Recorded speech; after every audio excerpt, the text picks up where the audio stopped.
clear up some space so I can put this in the microwave. I have, fuck that. I have some chamomile tea. That's what it is. No, jasmine tea, which says no caffeine. I haven't had caffeine in months, and I'm trying to keep it that way, especially since tomorrow I don't have the choice to not work. It's Christmas tomorrow. I have a client that I'm going to walk on the mountain with, and I have a CPR class to teach, and I want to keep those. My voice is getting better. This is the third day I'm home. Tomorrow I won't be working out either. So I'm really like forcing myself to not do anything. It was Wednesday that got real bad, and then Thursday, Friday, and Saturday. I was at school in the morning when I shouldn't have been there, and I went to the gym early in the morning when I shouldn't have, and that added to me getting sick. So I did a little bit of my lesson plan for the other CPR course. I'm trying to finish the certification for that. So I really have to keep things to minimum because I don't have the energy. I'm going to keep this by, this is some CPR notes because we had the annual meeting last Sunday. It's a week already. I'm going to put this over here. And I have to attempt to teach group CPR for medical professionals. I'm going to teach it the way I've been teaching it, and I'm going to add that video in and slowly progress to that. That's the way I'm going to do it. Because I see with one of the associations, there's two. Well, there's one that I'm already a member of, and that I got suspended, and I'm back at it, but limited, keeping it at a minimum.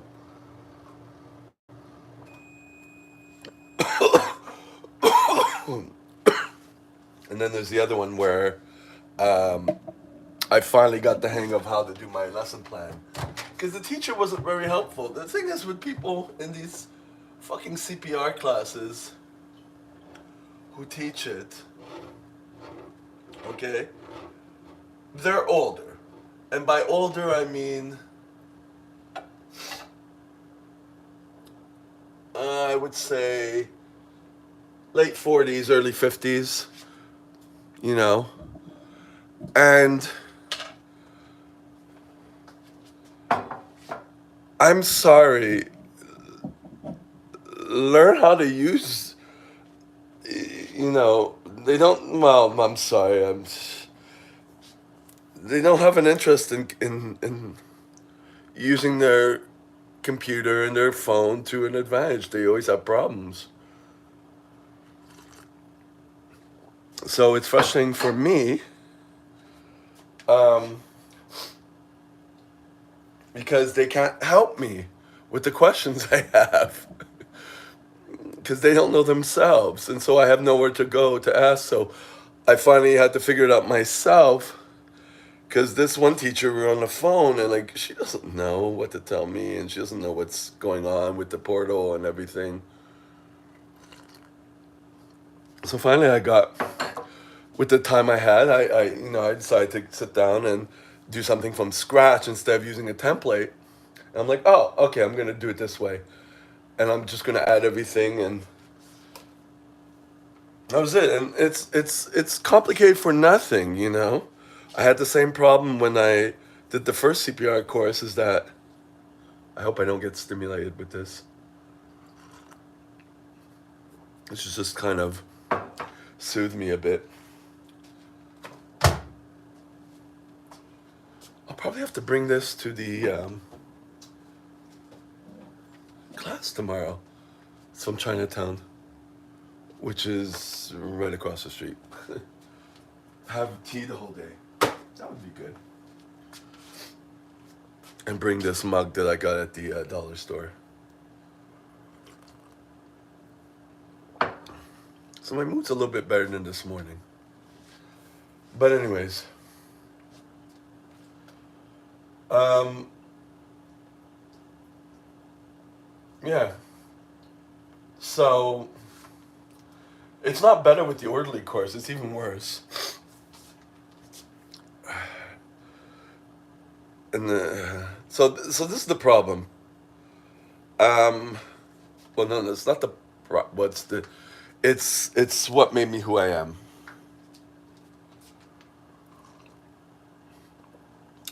I try to be myself, and I say things to help people, whatever, and then someone has a comment, you know, which I perceive as rude, rejection, like what the fuck, you don't know me, type thing, and then I back away from the person. I remember this happened in elementary school.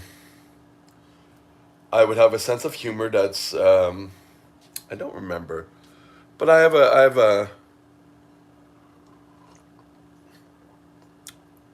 know if it's satire or very poignant, or you really have to like be on your toes to get what I'm saying.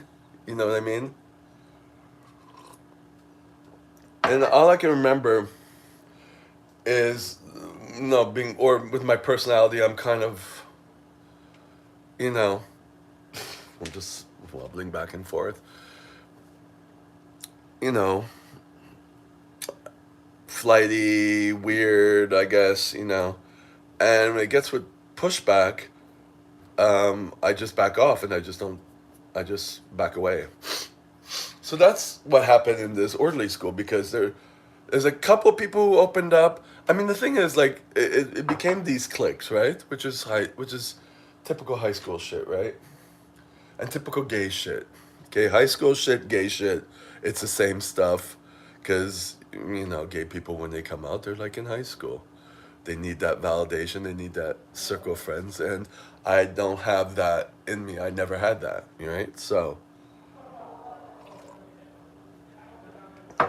which is why you got the LGBTQIA plus, and there's something different for Canada for Inuit. I forget the whatever. So everyone feels that they have to be in a group, you know. Um, it's the same thing with the applications. Whether it be, well, Grinder is pretty general. Then this Growler, which is with bears, but bears can include otters and foxes and wolves and muscle bears and all that crap. So everyone needs to fit into a compartment. So this is what has happened in the school, in the class. Um, and I'm not saying people didn't try to get me with them. Like, even one person who I didn't, it's like, don't come up to me like that. I don't know you from shit. She wanted me to join them. And then it ended up that she had problems, like with temper problems, getting frustrated when other people weren't doing things. And then the class had this whole talk. And I guess I want things slow. Like, people coming up to me and telling me they come to their group. And this one other girl who I kept helping with her getting onto the school email. But then once I realized it's like she's not doing anything for herself, it's like, you know, just plays that person who needs people to do things for her. So I need time to kind of get to know people, um, despite the fact that everyone's talking about their kids and all that crap. It's like, what? And even the teacher, she has like 23 kids, including her grandchildren, great grandchildren, whatever. That's nice. I can't relate, you know. Um, so um, I end up, which is always the case, I end up being attached to, like, you have to work with people. So I work with the people who aren't in cliques, and sometimes it fluctuates. You know, some people, the cliques, they'll be going elsewhere, and I'll be, roaming around. But then it ends up being a couple. There's a few people who are really like isolated, like myself. Doesn't mean I necessarily like them. It's just they're there. You know. Um, but there was this other guy. I mentioned it in one of the videos. An older guy. And it looked like he started opening up and stuff like that, and then he backed away. So he's got this approach avoidance type thing.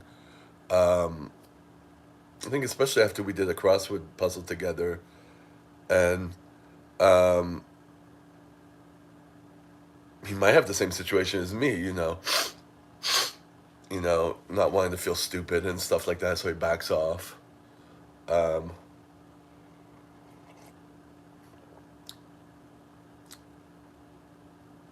so I can't find anyone. It's either a debate, people trying to say who knows the better answer, whatnot, or um, someone being saying a microaggression, and I don't say I let out a couple also, so I don't like it when I'm doing it. So I know right away that I feel very uncomfortable, and I'm having anxiety the whole time during the whole class, getting there even. So I just don't talk to anyone, you know. Um, so this is where I'm at with trying to find friends. It's like, oh, I don't know. I mentioned it like a couple months ago. This guy who came, and I don't remember why I stopped talking to him, and then until it was after that I realized, oh, yeah, your personality. Wow. He came over, and he was here for Thanksgiving circuit party, anyways. So we spent a little bit of time, and then a switch kind of switched, and then he became more aggressive and telling me to remove sunscreen, telling me to do this. We were going grocery shopping, uh, pretending to not speak French, even though he does speak French, just to throw attitude at people, and I was already tired, and I've lived through stuff like this, and when I see someone showing who they are quite quickly, I've only met him that day. I finally said, like, I'm tired.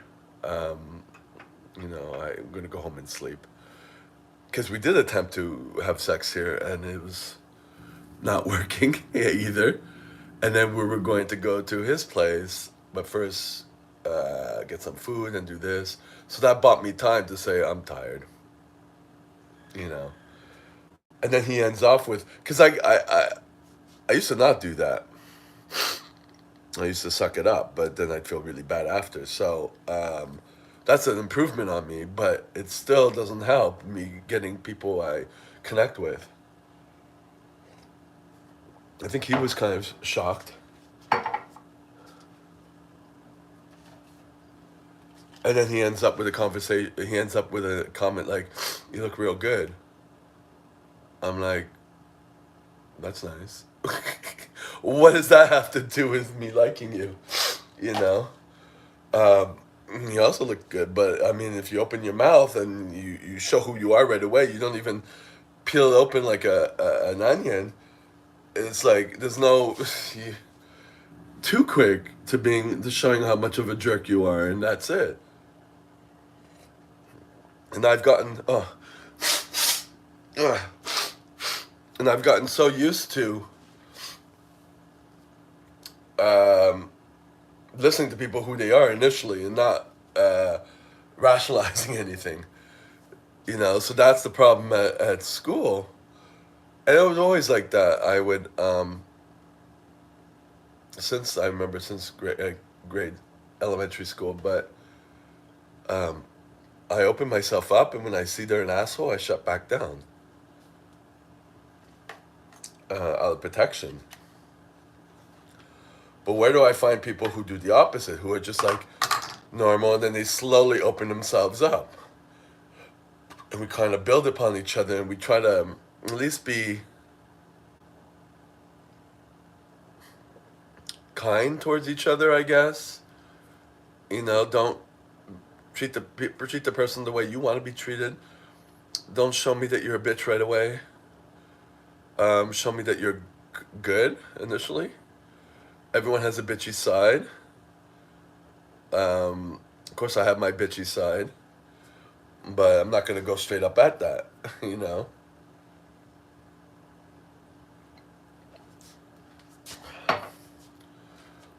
So,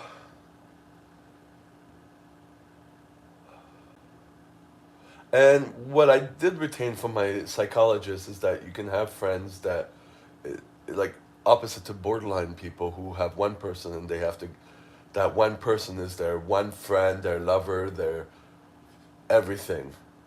And you don't, it shouldn't be like that. You should have different friends for whatever you want to do, which I don't have.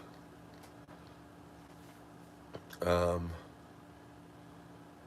so that's where I'm at. I was watching this YouTube video by John Hickey, I think his name is. And it got me thinking, and then I just shot this video. Um,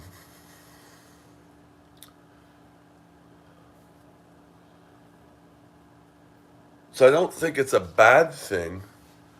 It keeps me alone. It keeps me alone, but it prevents me from getting into shit with people that I already know from experience are bad news for me. Now, my therapist, the fucked up thing was, it would make me think that I should give it some time to get to know the person, and this and that and that, and because of that, I doubt myself. You know what I mean? I doubt that I have the capacity to realize if someone is a good person or not. So I don't know. Um, and of course, it ended off with my psychologist that he wasn't giving me. I was initially grateful that he held me on for 2 years, but I couldn't go to the next step because there isn't no next step, and um, he mentioned that he wasn't giving me therapy. It was just waiting for a next group session. So why am I calling you once a month? That he was a conflict of interest because he has private clients. I'm like, oh, you never mentioned that.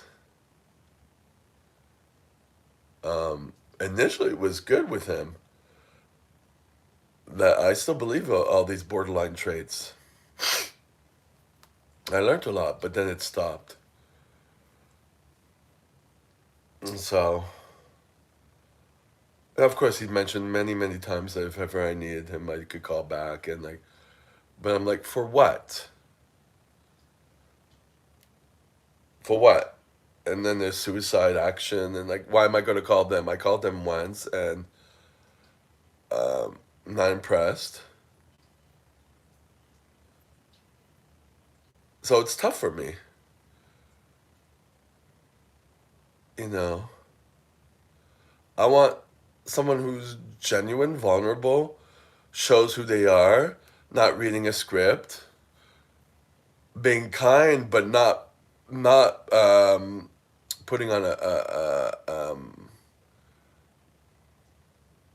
charade or a charade or a mask. That's where I'm at.